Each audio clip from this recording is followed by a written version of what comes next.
Olá, minha Paraíba, muito boa tarde. Segunda-feira, dia 5 de setembro de 2022. Nós estamos ao vivo, começando mais uma edição do Seu Rede Verdade. Hoje é dia de debate entre os candidatos ao Senado da República aqui na TV Arapuã. Você acompanha tudo a partir das 9h30 da noite. A gente aqui vai esquentando aí as baterias do debate hoje à noite. No programa de hoje aqui no Rede Verdade, você acompanha um bate-papo meu com o deputado Jutaí Menezes, do Republicanos, ele que é candidato à reeleição nessas eleições. Vai contar pra gente como é que tá essa campanha 2022 aqui na Paraíba. E eu trago também as notícias lá de Brasília e as notícias da política. A principal delas, a informação está acontecendo nesse momento, na manhã de hoje, nessa segunda-feira.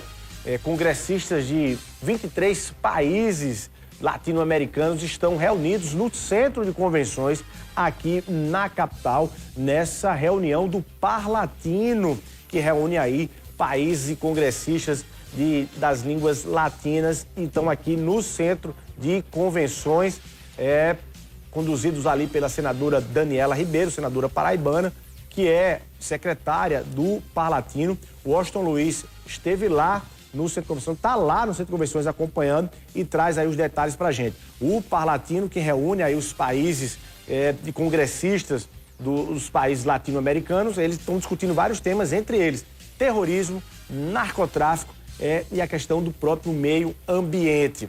Vamos com o Washington Luiz, que está lá no centro de convenções e traz os detalhes para a gente. Boa tarde, Washington. Olá, muito boa tarde, Luiz Torres. Boa tarde a todos do Rede Verdade. Nós estamos aqui com a senadora Daniela Ribeiro, um evento internacional que acontece aqui na Paraíba, com a abertura que aconteceu agora há pouco aqui no Centro de Convenções. Ao vivo, vamos conversar com a senadora. Senadora, boa tarde. O que representa esse evento para a Paraíba e para o Brasil? Então, boa tarde a todos. É com muita alegria que a Paraíba recebe, cedia um evento como esse, o Parlamento Latino-Americano, composto por parlamentares da América Latina e Caribe, onde nesse parlamento, que ele é permanente, onde o Parlatino é um organismo permanente, unicameral, regional, e que dá condição da gente discutir temas que são inerentes e que são próprios de todos esses países, e mais do que isso, nos unirmos em torno de projetos e programas que possamos apresentar, porque são feitos encaminhamentos, a gente não fica só na discussão. Nós teremos reunião do Conselho Consultivo, reunião da mesa diretora, do qual faço parte, de comissões importantes, como a Comissão de Turismo, de Meio Ambiente, a comissão que vai tratar da questão do crime organizado, narcotráfico. E para isso teremos um especialista na área que veio e que representa, que é da Espanha e que representa uma comissão na ONU, e está aqui conosco também para discutir esse tema, e saímos daqui, obviamente, com os encaminhamentos importantes que são tornados na prática dentro dos nossos parlamentos. São vários pontos fundamentais neste congresso. Agora, o que você destaca de fundamental e importante? Eu primeiro destaco, podemos fazer com que a Paraíba seja palco desse encontro, até porque é bom lembrar que nós estamos levando a Paraíba para um patamar internacional. Então, poder ter trazido para cá o Parlatino, eu acho que é uma reunião do Parlatino, como essa, 2 dias, e fazer com que esses parlamentares conheçam um pouco da nossa realidade, já que o Brasil é um país continental, um país onde temos diversas realidades, e poder discutir esses temas aqui na Paraíba. Eu destaco também, dentre essas questões, os temas que vamos discutir nas comissões, é o dia inteiro de hoje e amanhã, do dia de amanhã, ou seja, onde muita coisa vai acontecer para que possamos pontuar no sentido de trazer resultados práticos para o nosso parlamento. E aí, desde projeto de lei, desde encaminhamentos até para sugestões de governo, nós fazemos isso. Assinatura em comum de termos, ou por exemplo, até de menções, ou moções que são importantes para todos os países.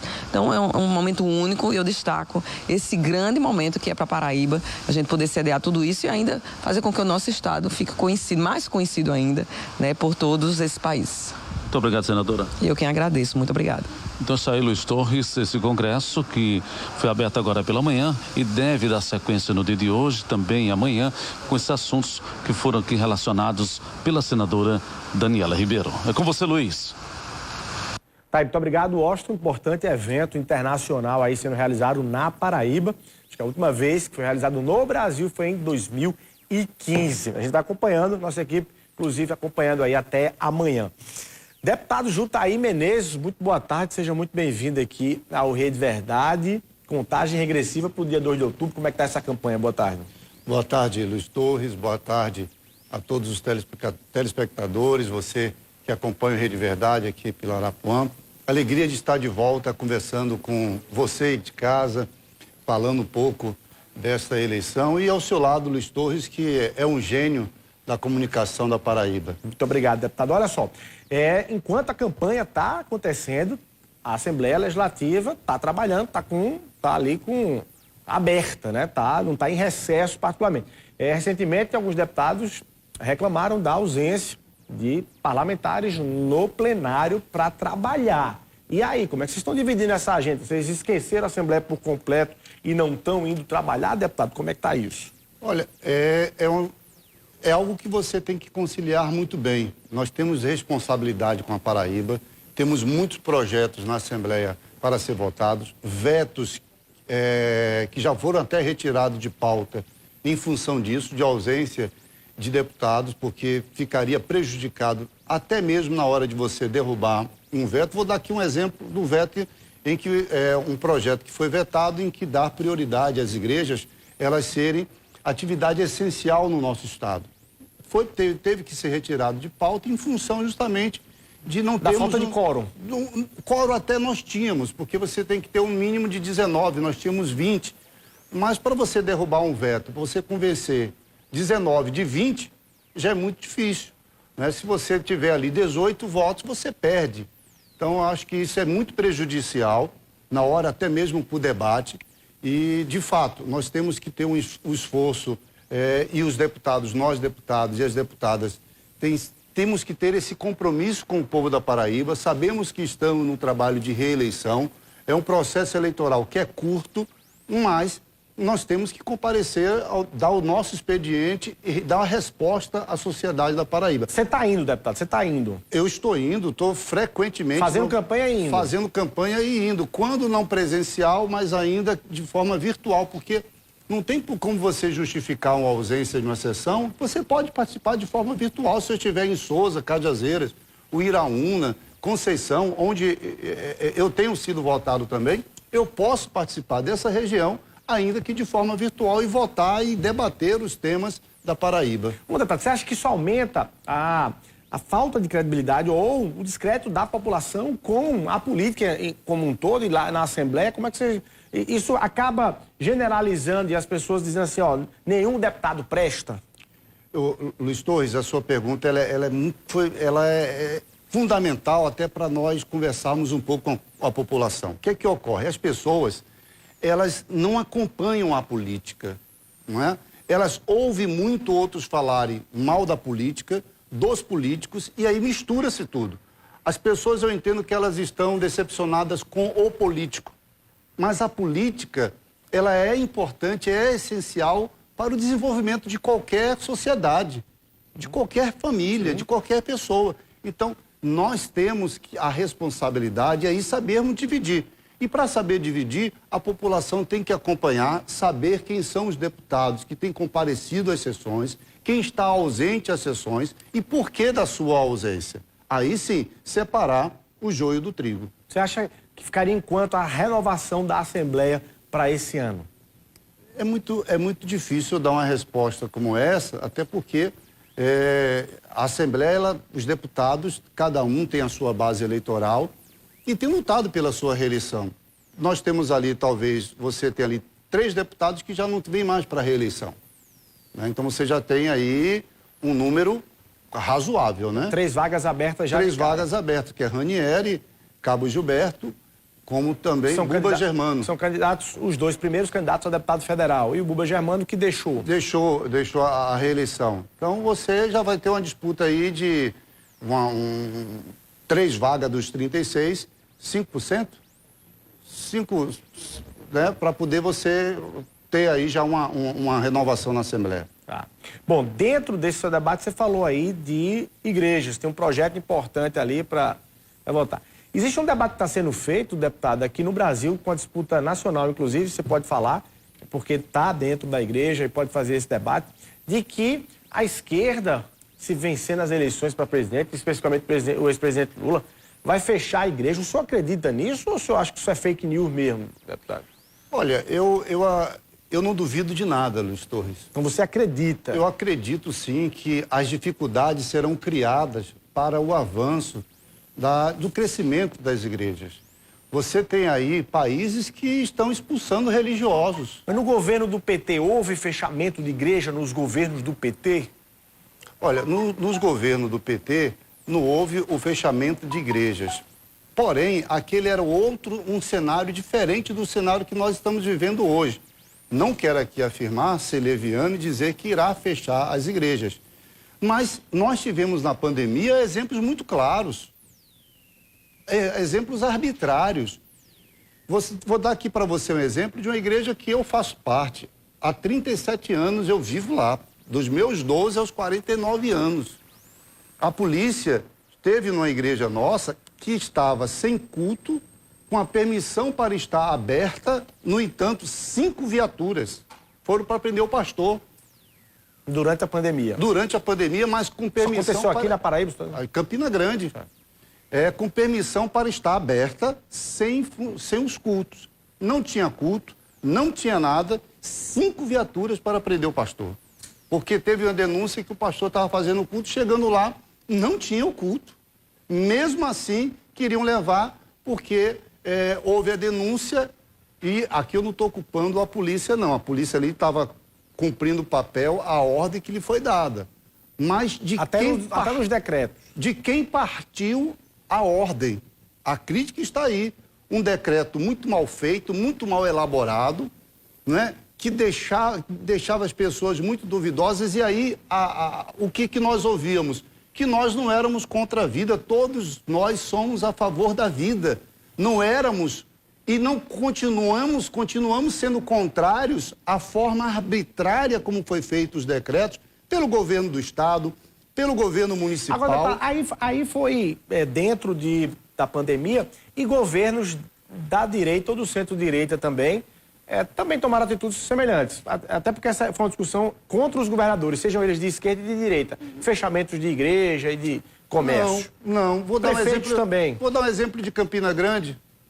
Romero Rodrigues, o que é que ele fez? Ele chamou os pastores, conversou, dialogou com os pastores, dialogou com todos os religiosos, quem pôde participar. Eu, por exemplo, não participei, até porque não estou na atividade pastoral. Mas se estivesse, estaria lá.